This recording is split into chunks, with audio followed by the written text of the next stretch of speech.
Chhattisgarh Bharatiya Janata party की प्रदेश प्रभारी D पुरेंदेश्वरी महीने भर के अंतराल में दूसरी बार बस्तर के दौरे पर पहुंची।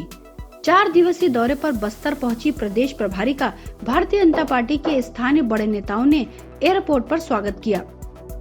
इस दौरान डी पुरेंदेश्वरी ने कहा कि 4 राज्यों में मिली जीत से छत्तीसगढ़ में कार्यकर्ता उत्साहित हैं और 2023 में होने वाले विधानसभा चुनाव में इसका असर देखने को मिलेगा।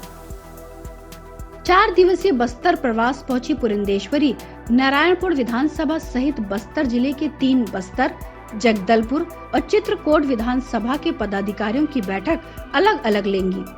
गौरतलब है कि किसी राजनीतिक दल को सत्ता हासिल करनी है तो उसे बस्तर फतेह करना जरूरी है, लेकिन बस्तर की आबोहवा कांग्रेस के पाले में बह रही है।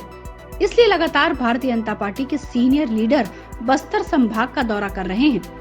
छत्तीसगढ़ की राजनीति में ऐसा कहा जाता है कि बस्तर पर जिस पार्टी ने फतेह कर ली, छत्तीसगढ़ उसका है। राज्य गठन के समय बस्तर संभाग भारतीय जनता पार्टी का गढ़ माना जाता था।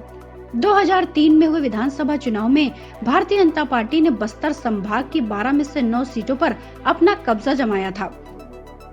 लेकिन आज की स्थिति की बात की जाए तो बस्तर संभाग आज कांग्रेस का गढ़ हो गया है। 12 विधानसभा सीटों में से 12 सीटों पर कांग्रेस का कब्जा है। आखिर इसके पीछे क्या वजह है?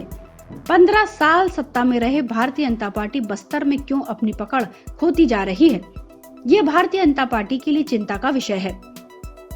छत्तीसगढ़ विधानसभा चुनाव को लगभग 18 महीने का समय बचा है। बस्तर के आदिवासी वोट बैंक पर प्रदेश के दोनों प्रमुख दलों की नजर है।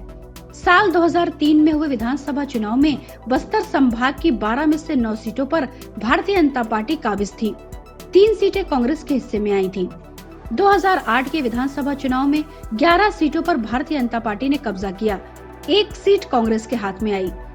2013 के चुनाव में कांग्रेस ने बस्तर में अपनी पकड़ बनाई और चुनावी नतीजों को पूरा पलट कर रख दिया। 2013 के बस्तर संभाग की 12 विधानसभा सीटों में से 8 पर कांग्रेस का कब्जा रहा।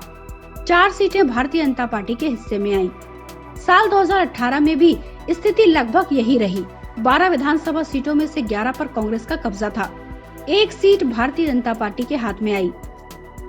साल 2018 के विधानसभा चुनाव में दंतेवाड़ा ही एक ऐसी सीट थी जहां से भारतीय जनता पार्टी के भीमा मंडावी ने चुनाव जीता। उन्होंने देवती कर्मा को हराया। भीमा 4 महीने ही विधायक के तौर पर काम कर सके। 9 अप्रैल को लोकसभा चुनाव से कुछ घंटे पहले उनकी हत्या कर दी गई। विधानसभा चुनाव के नतीजों के 9 महीने बाद हुए उपचुनाव में एक बार फिर से यह सीट कांग्रेस के पास आ गई।